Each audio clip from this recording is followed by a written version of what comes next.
ఉందని ఈరోజు బయటకు వచ్చి మాట్లాడుతున్నావు? నీకు ఏ అర్హత ఉందని మాట్లాడుతున్నావు? ఈరోజు ఆడపిల్లల గురించి మాట్లాడే సందర్భంలో ఎంతమంది ఆడపిల్లలు నీ హయాంలో బలైపోతా ఉంటే, నీ కళ్ళ ముందు నీ ఇంటి పక్కన ఆడపిల్లల తాలూకా ప్రాణాలు పోతా ఉంటే నువ్వు బయటకు వచ్చి ఒక్కరోజు కూడా ప్రశ్నించకుండా, ఒక్కరోజు కూడా దాని గురించి రివ్యూ చేయకుండా, ఒక్కరి గురించి కూడా శిక్షించండి అని బయటకు వచ్చి మాట్లాడకుండా, ఈరోజు అధికారం పోయేసరికి ఈరోజు అక్క చెల్లెమ్మలు గుర్తొచ్చారా? ఈరోజు ఆడబిడ్డలు గుర్తొచ్చారా నీకు? నీ హయాంలో ఈరోజు పరిస్థితి ఎలా ఉందంటే, ప్రజాస్వామ్యం గురించి, అదేవిధంగా ఈరోజు ఇక్కడున్న లా అండ్ ఆర్డర్ గురించి మాట్లాడుతున్నావు. నీ 5 సంవత్సరాల పరిపాలనలో సుమారుగా చెప్పాలంటే ఆంధ్రప్రదేశ్ పరిస్థితి ఎలా అయిపోయిందంటే వెంటిలేటర్ మీదకి వెళ్ళిపోయినట్టు పరిస్థితి వచ్చింది. అంటే ఒక వెంటిలేటర్ మీద ఒక మనిషిని ఎలా పడుకోబెడతారో అలాంటి పరిస్థితి ఆంధ్రప్రదేశ్కి వస్తే, మళ్ళా దానికి ఆక్సిజన్ ఇచ్చి, దానికి ట్రీట్మెంట్ ఇచ్చి, డే బై డే తీసుకొచ్చి పరుగులు పెట్టించే దిశలో గౌరవ చంద్రబాబు నాయుడు గారు పనిచేస్తూ ఉంటే, ఈరోజు అది చూడలేక, ఈరోజు చూడడానికి కూడా నీకు మనస్కరించక ఈరోజు ఇటువంటి దారుణమైన అభాండాలు వేస్తున్నావు. ఈరోజు నేను మళ్ళీ మాట్లాడుతున్నా, నీ హయాంలో గంజాయి విపరీతంగా పెరిగిపోయింది, నీ హయాంలో డ్రగ్స్ విపరీతంగా పెరిగిపోయినాయి, ఆడపిల్లల్ని నడి రోడ్డు మీద పొడిచి చంపేసే గంటలు ఎన్ని జరిగినాయి.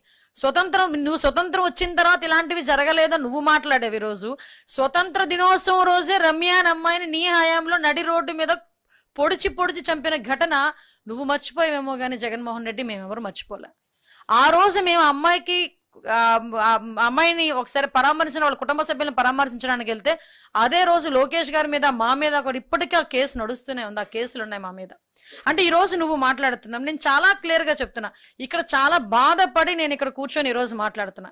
ఎంత బాధపడ్డామంటే, ఒక రాజకీయాల్లోకి ఒక మహిళలు వచ్చిన మా మీద రాజకీయాల్లో ఎవరున్నా కూడా వాళ్ళని తిరిగి ప్రశ్నించినా, వాళ్ళకి వ్యతిరేకంగా ఒక మాట మాట్లాడినా, మా కుటుంబ సభ్యులతో సైతం బయటకు తీసుకొచ్చి ఎంత నీచంగా మాట్లాడే పరిస్థితులు ఈరోజు కనిపిస్తూ ఉంటే, వాళ్ళ గురించి మేము ప్రశ్నిస్తూ ఉంటే, వాళ్ళ గురించి మేము కేసులు పెడతా ఉంటే వాళ్ళని వెనకేసుకొస్తాడే. వాళ్ళని ఈరోజు వెనకేసుకొచ్చి ప్రశ్నించే వాళ్ళరే. ఏం ప్రశ్నించావు నువ్వు? ప్రశ్నించడం అంటే ఏంటో తెలుసా? గవర్నమెంట్ విషయంలో ఎవరైనా నువ్వు ఈ సిద్ధాంతం తప్పు, లేకపోతే నువ్వు ఇచ్చిన సంక్షేమ కార్యక్రమాలు తప్పు, ఈ సంక్షేమ కార్యక్రమాలు ఇంత అవినీతి జరిగింది అని ఎవరైనా క్వశ్చన్ చేస్తే దాని మీద మేము పెట్టామంటే అప్పుడు అడుగు, మేము మాట్లాడతాం. నీకులాగా 60 సంవత్సరాల ఆవిడ రంగనాయకమ్మ ఆ రోజు ఎల్జీ పాలిమర్స్ కి సంబంధించి ఒక ఇష్యూ గురించి సోషల్ మీడియాలో మీరు మాట్లాడితే, ఆ రోజు ఎందుకు ఆవిడని సిఐడి ఆఫీస్కి రప్పించి ఆవిడకి నోటీసులు ఇచ్చి అర్ధరాత్రులు నోటీసులు పంపించి చేసే పరిస్థితి మేము ఎక్కడ కూడా చేయలేదే? ఒకసారి ఆలోచించండి. అదేవిధంగా సంతోష్ అని ఒక అబ్బాయి, రాజమండ్రి కుర్రోడు, వరద బాధితుల గురించి అని చెప్పి ఆ అబ్బాయికి గురించి క్వశ్చన్ చేశాడని ఆ ప్రెగ్నెంట్ గా ఉన్న భార్యని హాస్పిటల్కి తీసుకెళ్తుంటే మధ్యలోనే అబ్బాయిని ఏదో టెర్రరిస్ట్ని తీసుకొచ్చినట్టు, తీవ్రవాదం తీసుకొచ్చిన సందర్భాన్ని నేను ఇప్పుడు నీకు గుర్తు చేయాలా? ఆసిలటి నిర్మల అని గుడివాడ ఆ ఎమ్మెల్యే అప్పుడున్న కొడాలి నాని గారి మీద నిరసన తెలియజేస్తే ఆ రోజు తీసుకొచ్చి ఆ అమ్మాయిని అరెస్ట్ చేయలేదా? అదేవిధంగా కళ్యాణి గారిని గన్నవరం పార్టీ ఆఫీస్ మీద దాడి జరిగితే దాని గురించి క్వశ్చన్ చేసినందుకు ఆ అమ్మాయిని ఏకంగా తీసుకెళ్లి ఇంచుమించు 21 రోజులు జైల్లోనే పెట్టిన పరిస్థితి. అదేవిధంగా మనకి బొబ్బూరు వెంకలరావు అని ఒకతను. ఇలాంటివి చూసుకుంటే 1,00,000 మంది. ఇవే కాదు, మీ తాలూకా పైత్యం ఎంతవరకు పెరిగిపోయిందంటే, అప్పుడు అమరావతి మహిళా రైతుల గురించి నీచంగా మాట్లాడి, అమరావతి రైతులు నిజంగా మహిళా రైతులు మానసికంగా ఎంత క్షోభపడ్డారో నాకు తెలుసు. అటువంటి వాళ్ళని ఉద్యమం కూడా చేసుకోనివ్వకుండా, కనీసం దుర్గాదేవి టెంపుల్కి కూడా వాళ్ళు వెళ్తామంటే వెళ్ళనివ్వకుండా నువ్వు చేసిన దురాగతాలు మర్చిపోయావా జగన్మోహన్ రెడ్డి? ఆఖరికి ఇదే పోలీసులను అడ్డం పెట్టుకుని బూటుకాలతో తన్నించి, కడుపుల్లో తన్నించి ఆడబిడ్డ తాలూకా శోకమే ఈరోజు నీకు శాపమై తగలలేదా? ఈరోజు 11కు దిగజారేవంటే ఈరోజు నువ్వు మాట్లాడుతున్నావు. మేము ఏ రోజు నీ ఇంటి గేటుకి తాడులు కట్టలేదే? ఏ రోజు నువ్వు బయటికి వెళ్తానంటే రిస్ట్రిక్షన్స్ పెట్టలేదే? నీ ఆఫీస్ మీద ఎవరు కూడా దాడి చేయలేదే? డీజీపీ ఆఫీస్ పక్కన కరెక్ట్గా ఇంచుమించు ఒక 1/4 కిలోమీటర్ కూడా, 200 మీటర్ 300 మీటర్లు ఉన్న ప్లేస్ నుంచి కూడా కట్టి కొడితే కిలోమీటర్ కూడా ఉండదు తెలుగుదేశం పార్టీ ఆఫీస్. డీజీపీ లోపలే ఉంటాడు, బయట ఏమో తెలుగుదేశం పార్టీ ఆఫీస్ మీద దాడి జరిగింది. అధికారంలోకి వచ్చాక రెడ్ బుక్ రాజ్యాంగం ఈ రాష్ట్రంలో నడుస్తుంది. రెడ్ బుక్ రాజ్యం వెళ్తుంది.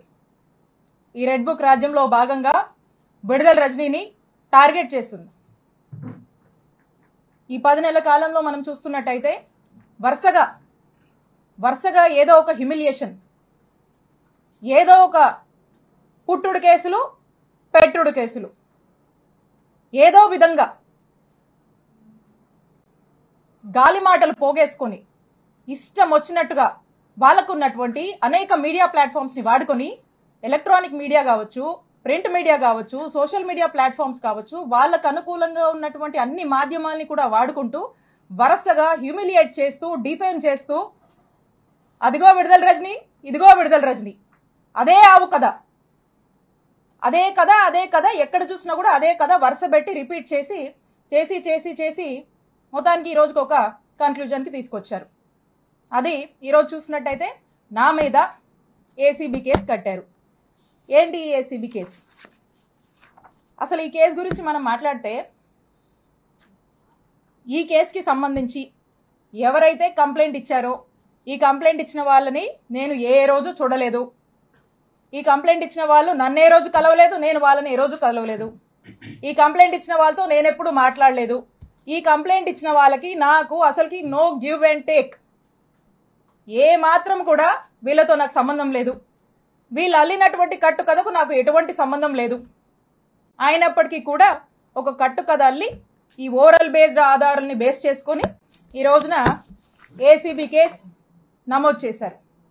నేను మళ్ళా స్పష్టం చేస్తా ఉన్నాను, వీళ్ళెవరో ఏంటో, వీళ్ళ వేరబౌట్స్, వీళ్ళ బిజినెస్ ఏది కూడా నాకు తెలీదు, నాకు సంబంధం లేదు. ఈ కేసుకి నాకు ఎటువంటి సంబంధం లేదు. కేవలం ఒక పొలిటికల్ క్లౌడ్ తో దీని వెనకాల కొంతమంది ఉండి, వాళ్ళ వెనకాల కొంతమంది ఉండి చేస్తున్నటువంటి, విడుదల రజనీని టార్గెట్ చేస్తున్నటువంటి ప్రయత్నంగా రెడ్ బుక్ పాలన పరాకాష్ఠగా ఈ కేసుని ఈరోజు చూడాల్సినటువంటి అవసరం ఉంది అని తెలియజేస్తున్నా. ఇప్పుడు అసలు ఈ కథ ఇదొక కట్టు కథ, చక్కటి కట్టు కథ.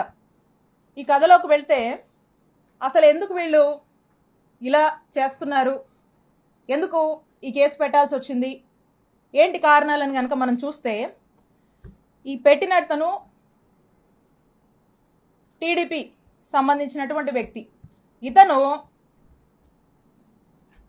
ఇతను ఈ కథకి వీళ్ళని ముందుండి నడపడానికి గల కారణం ఒక డైరెక్టర్ ఉన్నాడు.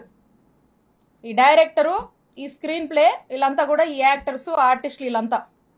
ఎందుకంటే మొదటి నుంచి కూడా ఒక మార్కెటింగ్ టీంని పెట్టి, మీరు వస్తారా, విడుదల రజని మీద కేసు పెడతారా, కంటెంట్ మేము ఇస్తాము, మీరు జస్ట్ అక్కడికి వెళ్ళి ఆ కంప్లైంట్ ఇచ్చిరండి, మీరు వస్తారా, అధికారం మా దగ్గర ఉంది, ఏం పని కావాలో చేసి పెడతాము, విడుదల రజని మీద మేము ఒక నరేషన్ ఇస్తాము, ఆ నరేటివ్ని తీసుకొని పలానా ఆఫీస్కి వెళ్ళి కంప్లైంట్ చెప్పండి, బయటికి రాగానే మీడియాతో మాట్లాడండి, సోషల్ మీడియాలో పెట్టండి అనేది ఒక ఎజెండా పెట్టుకున్నారు. ఒక మోడస్ ఆపరెండా రన్ చేస్తున్నారు. దాంట్లో భాగంగానే ఒక బిజినెస్ మ్యాన్, ఒక వ్యక్తి వెళ్ళి, ఇక్కడ ఒక డైరెక్టర్ ఉన్నాడు, ఆ డైరెక్టర్ ఎవరో కాదు, నరసరావుపేట ఎంపీ శ్రీ కృష్ణదేవరాయ గారు. He's the director. ఈ డైరెక్టర్ దగ్గరికి ఈ బిజినెస్ మ్యాన్ వెళ్తాడు. ఈ బిజినెస్ మ్యాన్ ఫ్రెండ్ అంటారు, ఈ బిజినెస్ మ్యాన్ బంధువు అంట, అదే పార్టీకి సంబంధించి, అదే వాళ్ళ వర్గానికి సంబంధించినటువంటి వ్యక్తి ఈ బిజినెస్ మ్యాన్. ఈ బిజినెస్ మ్యాన్ వెళ్ళి అతనికి ఏవో బిల్లులు కావాలి, అతనికి ఉన్నటువంటి పెనాల్టీస్ వేవ్ ఆఫ్ చేయాలి, అతను యథేచ్ఛగా వ్యాపారం చేసుకోవడానికి అతని సపోర్ట్ కావాలని అతన్ని అడిగితే, ఇతనికి డైరెక్టర్ గారు అన్నాను కదా, కృష్ణదేవరాయ గారు, ఇతనికి ఇల్లీగల్ గా ఎట్లా అంటే అట్లా వ్యాపారం చేసుకోవడానికి, ఇల్లీగల్ వ్యాపారం ఇష్టం వచ్చినట్టుగా చేసుకోవడానికి, ఎదురే లేకుండా వ్యాపారం చేసుకోవడానికి సహకరిస్తానని హామీ ఇస్తూ కృష్ణదేవరాయ గారు ఈ బిజినెస్ మ్యాన్ ని ఒక కోరిక కోరుతారు.